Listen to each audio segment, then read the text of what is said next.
Hello, ಯಾರು Karnataka forest department ಇಂದ ಅಥವಾ ಯಾರು ಜಾಬ್ ವೇಕೆನ್ಸಿ ವೇಟ್ ಮಾಡ್ತಾ ಇದಾರ, ಇವಾಗ ಅವರು ಕರ್ನಾಟಕ ಫಾರೆಸ್ಟ್ ಡಿಪಾರ್ಟ್ಮೆಂಟ್ ಅವರು ಅವರಿಗೆ ನಿಮಗೆಲ್ಲ ಒಂದು ಒಂದು ರಿಕ್ವೈರ್ಮೆಂಟ್ ವೇಕೆನ್ಸಿನ ಬಿಡ್ತಾ ಇದ್ದಾರೆ. ಗುಡ್ ನ್ಯೂಸ್ ಏನಂತ ಅಂದ್ರೆ KFT ಒಂದು ರಿಕ್ವೈರ್ಮೆಂಟ್ ಮಾಡ್ತಾ ಇದೆ 2026ಕ್ಕೆ 700 ಪೋಸ್ಟ್ಗಳನ್ನ ತರ್ತಾ ಇದ್ದಾರೆ.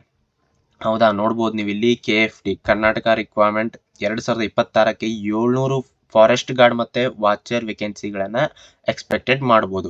ಅಫಿಷಿಯಲ್ ನೋಟಿಫಿಕೇಶನ್ ಏನಾಗಿದೆ, ನಿಮಗೆ ಇನ್ನೂ ಕೂಡ ಡೇಟ್ ಬಿಟ್ಟಿಲ್ಲ, ಡೇಟ್ ಬಿಡ್ತಾರೆ. ಬಟ್ ಎಲ್ಲವನ್ನು ನೋಟಿಫಿಕೇಶನ್ ಬಿಟ್ಟಿದ್ದಾರೆ. ಅಪ್ಲೈ ಡೇಟ್ ಬಂದ ನಂತರ ನೀವು ಅಪ್ಲೈ ಮಾಡ್ಕೋಬಹುದು. ಏನೇನ್ ಮಾಡಿದ್ದಾರೆ ಅಂತ ನೋಡ್ಬೋದಾದ್ರೆ ನಿಮ್ಗೆ. ಹೌದಾ, KFT ರಿಕ್ವೈರ್ಮೆಂಟ್, ಹೌದಾ, ಕರ್ನಾಟಕ ಫಾರೆಸ್ಟ್ ಡಿಪಾರ್ಟ್ಮೆಂಟ್ ಇಂದ ಜಾಬ್ ಅನ್ನ ವೇಕೆನ್ಸೀಸ್ ಕಟ್ಟಿದ್ದಾರೆ. ಟೋಟಲ್ 700 ಪೋಸ್ಟ್ ಇದೆ. ಯಾವ್ಯಾವ ಅಂದ್ರೆ ಫಾರೆಸ್ಟ್ ಗಾರ್ಡ್ ಮತ್ತೆ ಫಾರೆಸ್ಟ್ ವಾಚರ್ಗೆ ನೋಡ್ಕೊಂತ ಹೋಗೋದಾದ್ರೆ ನೋಡ್ಬೋದು ನೀವು ಇಲ್ಲಿ ಫಾರೆಸ್ಟ್ ಗಾರ್ಡ್ಗೆ ಟೋಟಲ್ ಆಗಿ ನಿಮಗೆ ಕ್ವಾಲಿಫಿಕೇಶನ್ 12th ಮುಗಿಸಿರ್ಬೇಕು ನೀವು. ಹೌದಾ, 12th second PC any stream, ಯಾವುದೇ ಸ್ಟ್ರೀಮ್ ಆದ್ರೂ ಕೂಡ ನಡೆಯುತ್ತೆ ನಿಮಗೆ ಕ್ವಾಲಿಫಿಕೇಶನ್. ಏಜ್ ಲಿಮಿಟ್ ಬಂದ್ಬಿಟ್ಟು 18ರಿಂದ 27 ವರ್ಷ. ಹೌದಾ, ರಿಲ್ಯಾಕ್ಸೇಷನ್ ಕೂಡ ಕೊಟ್ಟಿದ್ದಾರೆ. ಅದನ್ನು ಕೂಡ ರಿಲ್ಯಾಕ್ಸೇಷನ್ ಮುಂದೆ ನೋಡ್ಕೊಂತ ಹೋಗೋಣ, ಯಾವ್ಯಾವ ಒಂದು ಕೆಟಗರಿಗೆ ಎಷ್ಟೆಷ್ಟು ರಿಲ್ಯಾಕ್ಸೇಷನ್ ಕೊಟ್ಟಿದ್ದಾರೆ ಅಂತೇಳಿ. ಈ ಫಾರೆಸ್ಟ್ ಗಾರ್ಡ್ಗೆ ಸ್ಯಾಲ್ರಿ ಬಂದ್ಬಿಟ್ಟು 23,500ರಿಂದ 47,650 ಪರ್ ಮಂತ್ ಸ್ಯಾಲ್ರಿ ಆಗಿರ್ತಕ್ಕಂಥದ್ದು. ಇನ್ನು ಈ ಒಂದು ಫಾರೆಸ್ಟ್ ಗಾರ್ಡ್ಗೆ ವೇಕೆನ್ಸಿ 700+ ಎಕ್ಸ್ಪೆಕ್ಟೆಡ್ ಇದೆ. ಹೌದಾ, ಎಕ್ಸ್ಪೆಕ್ಟೆಡ್ ಅಂತ ಕೊಟ್ಟಿದ್ದಾರೆ, ನೋಡ್ಬೋದು ನೀವು. ಮತ್ತು ಇದು ಗ್ರೂಪ್ ಸಿ ಆಗಿರ್ತಕ್ಕಂಥದ್ದು. ಹೌದಾ, ಗ್ರೂಪ್ ಸಿ ಒಂದು ಜಾಬ್ ಆಗಿರ್ತಕ್ಕಂಥದ್ದು, ಪರ್ಮನೆಂಟ್ ಜಾಬ್. ಇದರ ಅಪ್ಲಿಕೇಶನ್ ಫೀ ಬಂದ್ಬಿಟ್ಟು ಜನರಲ್ ಕ್ಯಾಟಗರಿ ಅವರಿಗೆ 120 ರೂಪಾಯಿ ಆಗಿರ್ತಕ್ಕಂಥದ್ದು. ಇನ್ SC ST ಮತ್ತು ಎಕ್ಸ್ ಸರ್ವಿಸ್ ಮ್ಯಾನ್ ಏನಿರುತ್ತೆ ಅವರಿಗೆಲ್ಲ ಬಂದ್ಬಿಟ್ಟು 45 ರೂಪಾಯಿಗಳು ಅಪ್ಲಿಕೇಶನ್ ಫೀ ಆಗಿರ್ತಕ್ಕಂಥದ್ದು. ಹೌದಾ, ಇನ್ನು ಫಾರೆಸ್ಟ್ ವಾಚರ್ ನೋಡೋದಾದ್ರೆ ನೀವು ಇದಕ್ಕೂ ಕೂಡ ಏನ್ ನಿಮ್ದು ಸೆಕೆಂಡ್ ಇಯರ್ನೇ ಕಂಪಲ್ಸರಿ ಆಗ್ಬೇಕಂತಲ್ಲ, ಇದನ್ನ 10th ಮುಗಿಸಿದವರು ನೀವು ಅಪ್ಲೈ ಮಾಡಬಹುದು. ಫಾರೆಸ್ಟ್ ವಾಚರ್ಗೆ ರಿಕಗ್ನೈಸ್ ಬೋರ್ಡ್ ಇಂದ SSLC ಆಗಿದ್ರೆ ನೀವು ಅಪ್ಲೈ ಮಾಡಿ. ನಂತರ ಏಜ್ ಲಿಮಿಟ್ ನಿಮಗೆ ಇದ್ರೆ 18 ವರ್ಷದಿಂದ 35 ವರ್ಷ. ಹೌದಾ, ಇದಕ್ಕೂ ರಿಲ್ಯಾಕ್ಸೇಷನ್ ಅಪ್ಲಿಕೇಬಲ್ ಇದೆ, ಅದನ್ನು ಕೂಡ ನೋಡ್ಕೊಂಡು ಹೋಗೋಣ. ನಂತರ ಇದ್ರ ಸ್ಯಾಲ್ರಿ ಬಂದ್ಬಿಟ್ಟು ಫಾರೆಸ್ಟ್ ಗಾರ್ಡ್ ಗಿಂತ ನೋಡಿದ್ರೆ ಕಡಿಮೆ ಇರುತ್ತೆ. ಸ್ಟಾರ್ಟಿಂಗ್ ಬೇಸಿಕ್ ಸ್ಯಾಲ್ರಿ 18,600ರಿಂದ 32,600 ಪರ್ ಮಂತ್ ಸ್ಯಾಲ್ರಿ ಆಗಿರ್ತಕ್ಕಂಥದ್ದು. ನಂತರ ನಿಮ್ದು ಇತರ ವೇಕೆನ್ಸೀಸ್ಗಳು ಇನ್ನು 310 ಪ್ರೀವಿಯಸ್ ಸೈಕಲ್ ಅಂತ ಚೆಕ್ ಮಾಡೋದಾದ್ರೆ 310 ವೇಕೆನ್ಸೀಸ್ಗಳನ್ನ ನೋಡ್ಬೋದು ನೀವು. ಇದು ಗ್ರೂಪ್ ಟಿ ಆಗಿರ್ತಕ್ಕಂಥದ್ದು. ನಿಮಗೆ ಇದು ಗ್ರೂಪ್ ಟಿ ಒಂದು ಜಾಬ್ ಆಗಿರ್ತಕ್ಕಂಥದ್ದು. ನಂತರ ಅಪ್ಲಿಕೇಶನ್ ಫೀ ಇದಕ್ಕೆ 100 ರೂಪಾಯಿ ಆಗಿರ್ತಕ್ಕಂಥದ್ದು ಜನರಲ್ ಕ್ಯಾಟಗರಿ ಅವರಿಗೆ. ಫಿಮೇಲ್ ಮತ್ತೆ SC ST ಥರ್ಡ್ ಜೆಂಡರ್ ಯಾರು ಉಳಿಕಿದ ಎಲ್ಲದ ಒಂದು ಕ್ಯಾಟಗರಿ ಅವರಿಗೆ 70 ರೂಪಾಯಿ ನಿಮಗೆ ಅಪ್ಲಿಕೇಶನ್ ಫೀ ಆಗಿರ್ತಕ್ಕಂಥದ್ದು. ಹೌದಾ, ಇನ್ ನೆಕ್ಸ್ಟ್ ನಾವು ಎಲಿಜಿಬಿಲಿಟಿ ನೋಡೋದಾದ್ರೆ ಹೂ ಕ್ಯಾನ್ ಅಪ್ಲೈ, ಯಾರ್ಯಾರು ಅಪ್ಲೈ ಮಾಡ್ಬೋದು ಅಂತ ಅಂದ್ರೆ ಕ್ಯಾಂಡಿಡೇಟ್ ಸಿಟಿಜನ್ ಆಫ್ ಇಂಡಿಯಾ. ಹೌದಾ, ಪರ್ಸನ್ ಏನಾಗಿರುತ್ತೆ ಇಂಡಿಯನ್ ಸಿಟಿಜನ್ ಆಗಿರ್ಬೇಕು ಕಂಪಲ್ಸರಿ. ಎಲ್ಲ ಕೊಟ್ಟಿದ್ದಾರೆ, ನೋಡ್ಬೋದು. ಎಜುಕೇಶನ್ ಬಂದ್ಬಿಟ್ಟು ಆಲ್ರೆಡಿ ಮಾತಾಡೋ ಪ್ರಕಾರ ಫಾರೆಸ್ಟ್ ಗಾರ್ಡ್, ಫಾರೆಸ್ಟ್ ವಾಚರ್ ಅವರಿಗೆ 12th ಮತ್ತೆ 10th ಆಗಿರಬೇಕು. ಮಿನಿಮಮ್ ಏಜ್ 18 ಇರಬೇಕು ಎರಡಕ್ಕೂ ಕೂಡ. ಮ್ಯಾಕ್ಸಿಮಮ್ ಏಜ್ ಫಾರೆಸ್ಟ್ ಗಾರ್ಡ್ಗೆ 27 ವರ್ಷವಾಗಿರಬೇಕು. ಫಾರೆಸ್ಟ್ ವಾಚರ್ಗೆ 35 ವರ್ಷ ಮ್ಯಾಕ್ಸಿಮಮ್ ಏಜ್ ಇರುತ್ತೆ. ಸೊ ರಿಲ್ಯಾಕ್ಸೇಷನ್ ಬಂದ್ಬಿಟ್ಟು SC ST ಅವರಿಗೆ 5 years ರಿಲ್ಯಾಕ್ಸೇಷನ್. ಎರಡಕ್ಕೂ ಕೂಡ ಫಾರೆಸ್ಟ್ ಗಾರ್ಡ್ಗೆ ಫಾರೆಸ್ಟ್ ವಾಚರ್ಗೆ SC ST ಅವರಿಗೆ 5 ವರ್ಷ ರಿಲ್ಯಾಕ್ಸೇಷನ್ ಇದೆ. OBC ಅಂದ್ರೆ 2A 2B 3A 3B ಇವರಿಗೆಲ್ಲ 3 ವರ್ಷ. ಎರಡು ಫಾರೆಸ್ಟ್ ಗಾರ್ಡ್ ಫಾರೆಸ್ಟ್ ವಾಚರ್ಗೆ ರಿಲ್ಯಾಕ್ಸೇಷನ್ ಇದೆ. ನ್ಯಾಷನಾಲಿಟಿ ಬಂದ್ಬಿಟ್ಟು ಇಂಡಿಯನ್ ಸಿಟಿಜನ್ ಆಗಬೇಕು. ಎಕ್ಸ್ಪೀರಿಯನ್ಸ್ ಏನು ಬೇಡ, ನಾಟ್ ರಿಕ್ವೈರ್ಡ್. ಸೊ ಲ್ಯಾಂಗ್ವೇಜ್ ಬಂದ್ಬಿಟ್ಟು ಕನ್ನಡ ನಾಲೆಜ್ ಇದ್ದವ್ರಿಗೆ advantages. So Karnataka forest department ಅಂದ್ರೆ ಕರ್ನಾಟಕದವರೇ ಆಗ್ತಿರ್ತಾರೆ. ಸೊ ಕನ್ನಡ ನಾಲೆಜ್ ಬಂದೇ ಬರುತ್ತೆ ಅನ್ಕೋತೀವಿ. ಅದರಿದ್ರೆ ಅಡ್ವಾಂಟೇಜಸ್ ಅಂತ ಇಲ್ಲಿ ಹೇಳಿದ್ದಾರೆ ಅವರು. ನೆಕ್ಸ್ಟ್ ಸೆಲೆಕ್ಷನ್ ಪ್ರೊಸೆಸ್ಗಳನ್ನ ನೋಡ್ಕೊಂತ ಹೋದ್ರೆ 4 ಸ್ಟೇಜ್ಗಳನ್ನ ನೀವು ಕ್ಲಿಯರ್ ಮಾಡಬೇಕಾಗುತ್ತೆ. ಸೊ ಫೋರ್ಸ್ಗೆ ಸೆಲೆಕ್ಟ್ ಆಗಬೇಕು 4 ಸ್ಟೇಜ್ಗಳು. ಸೊ ಫಸ್ಟ್ ಬಂದ್ಬಿಟ್ಟು ರಿಟರ್ನ್ ಎಕ್ಸಾಮಿನೇಷನ್ ಇರುತ್ತೆ ನಿಮ್ದು. ಹೌದಾ, ರಿಟರ್ನ್ ಎಕ್ಸಾಮಿನೇಷನ್ ಅದರೊಳಗಡೆ ಏನಿರುತ್ತೆ 100 MCQ ಕ್ವಶನ್ಸ್ ಕೊಡ್ತಾರೆ ನಿಮಗೆ.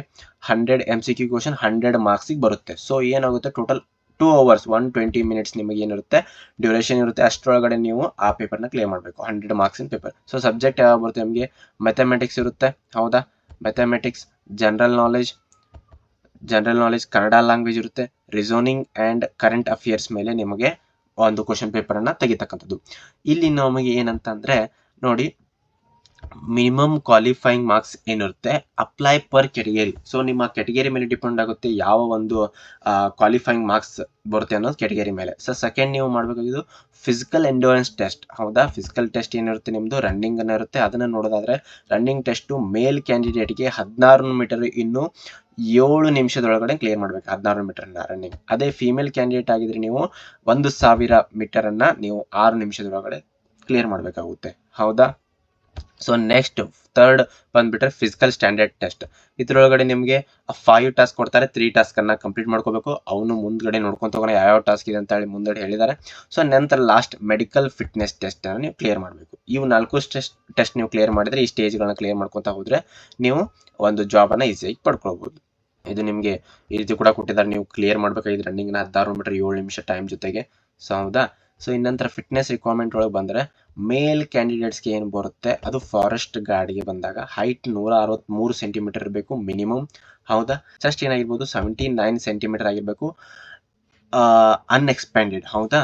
ಚೆಸ್ಟ್ ಎಕ್ಸ್ಪೆಂಡ್ ಮಾಡಿದಾಗ ನಿಮ್ದು 84 ಸೆಂಟಿಮೀಟರ್ ಆಗಬೇಕು ಈ ರೀತಿ. ಹೌದಾ. ಮಿನಿಮಮ್ 79, ಎಕ್ಸ್ಪೆಂಡ್ ಮಾಡಿದಾಗ 84 ಸೆಂಟಿಮೀಟರ್ ಚೆಸ್ಟ್ ಇರಬೇಕು. ರನ್ನಿಂಗ್ ಆಗ ಇರೋ ಪ್ರಕಾರ 16 ಮೀಟರ್ 7 ನಿಮಿಷ ಕ್ಲಿಯರ್ ಮಾಡಬೇಕು ಫಾರೆಸ್ಟ್ ಗಾರ್ಡ್ಗೆ. ಸೊ ಫೀಮೇಲ್ ಕ್ಯಾಂಡಿಡೇಟ್ ಫಾರೆಸ್ಟ್ ಗಾರ್ಡ್ಗೆ ಬಂದಾಗ ಇವ್ರದ್ದು 150 ಸೆಂಟಿಮೀಟರ್ ಹೈಟ್ ಮಿನಿಮಮ್ ಇರಬೇಕು. So weight as per notification ಬಿಟ್ಟಾಗ ನಿಮಗೂ ಅವ್ರ ವೇಟ್ ಕೂಡ ಬಿಡ್ತಾರೆ. ಹೌದಾ. ಇನ್ನಂತರ ರನ್ನಿಂಗ್ ಇವ್ರದ್ದು 1000 ಮೀಟರ್ 6 ನಿಮಿಷ ಕ್ಲಿಯರ್ ಮಾಡಬೇಕು. ಹೌದಾ. Qualifying 3 of test. ಇದಕ್ಕೂ ಆಗಲೇ ಹೇಳಿದ್ರ ಪ್ರಕಾರ ಫಿಸಿಕಲ್ ಸ್ಟ್ಯಾಂಡರ್ಡ್ ಟೆಸ್ಟ್ ಅನ್ನ 5 ಟೆಸ್ಟ್ ಇರುತ್ತೆ ನಿಮಗೆ, ಅವನ್ನ 3 ಕ್ಲಿಯರ್ ಮಾಡಲೇಬೇಕಾಗುತ್ತೆ. ಇನ್ನು ಫಾರೆಸ್ಟ್ ವಾಚರ್, ಇದಕ್ಕೆ ಆಲ್ ಜನರಸ್ಗೆ ಏನಂತ return test required, physical test as per notification physical test ನಡೀತೆ, ಮೆಡಿಕಲ್ ಟೆಸ್ಟ್ ರಿಕ್ವೈರ್ಡ್ ಬೇಕು. ಅಪ್ಲೈ ಮಾಡೋದಕ್ಕೆ ಆನ್ಲೈನ್ ಮೋಡ್ ಇರುತ್ತೆ, ಆನ್ಲೈನ್ ಮೋಡ್ ಮುಖಾಂತರ ನೀವು ಅಪ್ಲೈ ಮಾಡಬೇಕು. ಡೈರೆಕ್ಟ್ ಒಂದು ಅರಣ್ಯ ಇಲಾಖೆ ಒಂದು ವೆಬ್ಸೈಟ್ಗೆ ಹೋಗಿ ಅಲ್ಲೇ ಅಪ್ಲೈ ಮಾಡ್ಕೋಬಹುದು ನೀವು. ಇಲ್ಲ ಅಂತಂದ್ರೆ ನೀವು ಹೊರಗಡೆ ಎಲ್ಲಿ ಬೇಕಾದ್ರೂ ಅಪ್ಲೈ ಮಾಡಿಸ್ಕೊಳ್ಬಹುದು. ಪೇ ಕೂಡ ಕೊಟ್ಟಿದ್ದಾರೆ ನಿಮ್ಗೆ ಆಲ್ರೆಡಿ.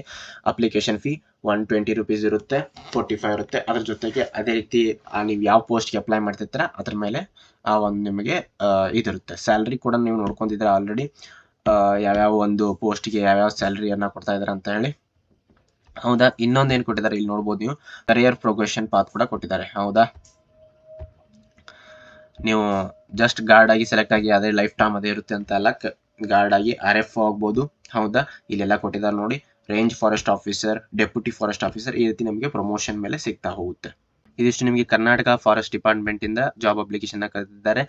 ಯಾರು ಇಂಟ್ರೆಸ್ಟ್ ಇದ್ದೀರಾ, ಇದೇ ಒಂದು ನಿಮಗೆ ನೋಟಿಫಿಕೇಶನ್ ಸ್ಟಾರ್ಟ್ ಆದ ನಂತರ ಅದ್ರ ಮೇಲೆ ಒಂದು ವಿಡಿಯೋ ಕೂಡ ಮಾಡ್ತೀವಿ. ಆದಷ್ಟು ಚಾನಲ್ನ ಸಬ್ಸ್ಕ್ರೈಬ್ ಮಾಡಿ ಒಳ್ಳೆ. ಯಾಕಂತಂದ್ರೆ ಇವಾಗ ನಿಮ್ಗೆ ಇದಾಗಿರ್ಬೋದು, ಯಾರ್ಯಾರು ಗೌರ್ಮೆಂಟ್ ಎಕ್ಸಾಮ್ಗೆ ಟಾರ್ಗೆಟ್ ಮಾಡ್ತಾ ಇದಾರೆ, ತುಂಬಾ ದಿನದ ಗೌರ್ಮೆಂಟ್ ಎಕ್ಸಾಮ್ ಕರೆದೇ ಇಲ್ಲ ಸ್ಟೇಟ್ ಗೌರ್ಮೆಂಟ್ ಒಳಗಡೆ. ಸೊ ಈಗ ಎಲ್ಲ ಕರಿತಾ ಇದ್ದಾರೆ, ಎಲ್ಲ ಜಾಬ್ ವೇಕೆನ್ಸೀಸ್ಗಳನ್ನ ಅಪ್ಡೇಟ್ ಮಾಡ್ತಾ ಹೋಗ್ತೀವಿ. ವಿತ್ ಕರೆದಿರ್ತಕ್ಕಂಥ ಜಾಬ್ಸ್ಗೆ ಅದ್ರ ಮೇಲೆ ನಿಮಗೆ ಒಂದು ಎಕ್ಸಾಮನ್ನು ಕ್ಲಿಯರ್ ಮಾಡೋದಕ್ಕೆ ವಿಡಿಯೋಗಳನ್ನು ಕೂಡ ಅಪ್ಲೋಡ್ ಮಾಡ್ತಾ ಹೋಗ್ತೀವಿ. ಎಕ್ಸಾಂಪಲ್ ಈಗ PC ಎಕ್ಸಾಮ್ ಬಂದಿದೆ, ಅದಕ್ಕೆ ಬೇಕಾಗಿರ್ತಕ್ಕಂಥ ಈಗ ಯಾವ್ಯಾವ ರೀತಿ ವಿಡಿಯೋ ಅಂದ್ರೆ ನಿಮಗೆ ನದಿಗಳು ಬಂದಿರ್ಬೋದು, ಫಾರೆಸ್ಟ್ ಬಗ್ಗೆ ಆಗಿರ್ಬೋದು, ಪಕ್ಷಿಧಾಮಗಳು, ಇದ್ರ ಮೇಲೆ ಸಪ್ರೇಟ್ ಒಂದು ವಿಡಿಯೋ ಮಾಡಿದ್ರೆ ಅವೆಲ್ಲ ಅದ್ರೊಳಗಡೆ ಕ್ಲಿಯರ್ ಆಗಿರ್ಬೇಕು. ನಿಮ್ಗೆ ಆ ರೀತಿ ವಿಡಿಯೋಗಳನ್ನ ಕೂಡ ಅಪ್ಲೋಡ್ ಮಾಡ್ತಾ ಹೋಗ್ತೀವಿ. ಚಾನಲ್ನ ಸಬ್ಸ್ಕ್ರೈಬ್ ಮಾಡ್ಕೊಳ್ಳಿ. ನಿಮಗೆ ಎಲ್ಲ ಒಂದು ಜಾಬ್ಗಳನ್ನ ಗೌರ್ಮೆಂಟ್ ಆಗಿರ್ಬೋದು, ಯಾವುದೇ ರೀತಿ ಒಂದು ಪ್ರೈವೇಟ್ ಜಾಬ್ ಕೂಡ ಆಗಿರ್ಬೋದು, ಎಲ್ಲವನ್ನು ನಿಮಗೆ ಈ ಒಂದು ಚಾನಲ್ ಅಪ್ಡೇಟ್ ಮಾಡ್ತಾ ಹೋಗ್ತೀವಿ. ಇದಿಷ್ಟು ಇವತ್ತಿನ ವಿಡಿಯೋ ಬಗ್ಗೆ. ಚಾನಲ್ಗೆ ಹೊಸಬರಾಗಿದ್ರೆ ಚಾನಲ್ ತಪ್ಪದೆ ಸಬ್ಸ್ಕ್ರೈಬ್ ಮಾಡ್ಕೊಳ್ಳಿ. ನೆಕ್ಸ್ಟ್ ಒಂದು ಅಪ್ಡೇಟ್ನ ತಗೊಂಡು ಬರ್ತೀವಿ.